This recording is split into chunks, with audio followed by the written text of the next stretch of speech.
Welcome back, everybody. A few weeks ago I gave a presentation on actual cash value versus replacement cost in a large loss settlement situation. This brought some feedback to me, which I was glad to see. The primary feedback I was getting is that folks were calling in and emailing me and asking me, well, Greg, exactly what is actual cash value? Better yet, how do I calculate it?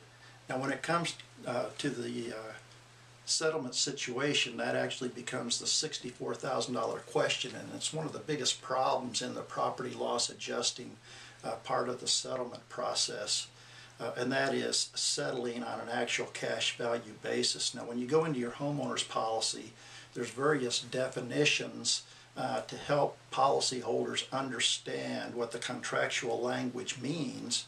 For an example, your insurance company would define insured location, resident premises, occurrence, property damage. They even explain what a business is, so forth and so on. But one term that's constantly referred to in the settlement part of the insurance policies is actual cash value, and when you go look for a definition within your policy, you will find out that most policies actually do not define what actual cash value is.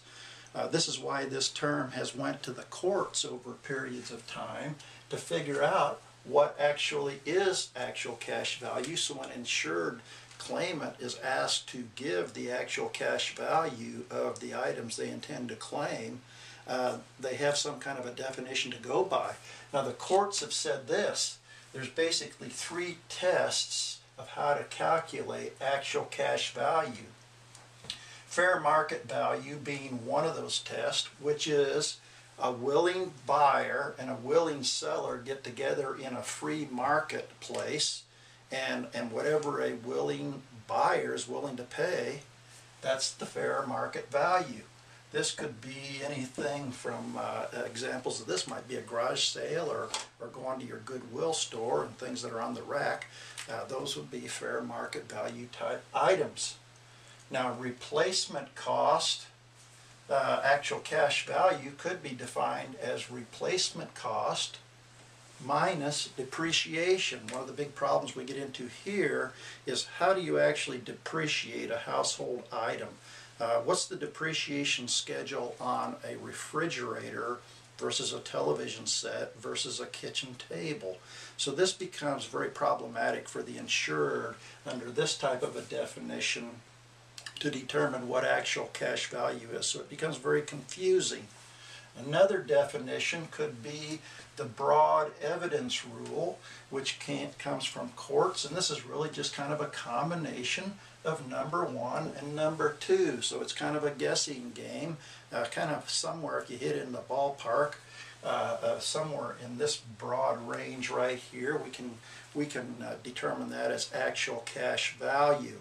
So you can see from the insured's perspective, this type of a language inside of a homeowner's policy is extremely confusing, and it's confusing not only to the insured, but it can also be very confusing when you compare one insurance company to another, to the hundreds that are out there using various definitions of actual cash value.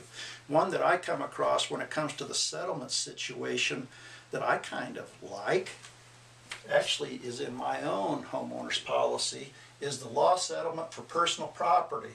They will pay at actual cash value at the time of loss, but they will not pay more than the amount to repair or replace.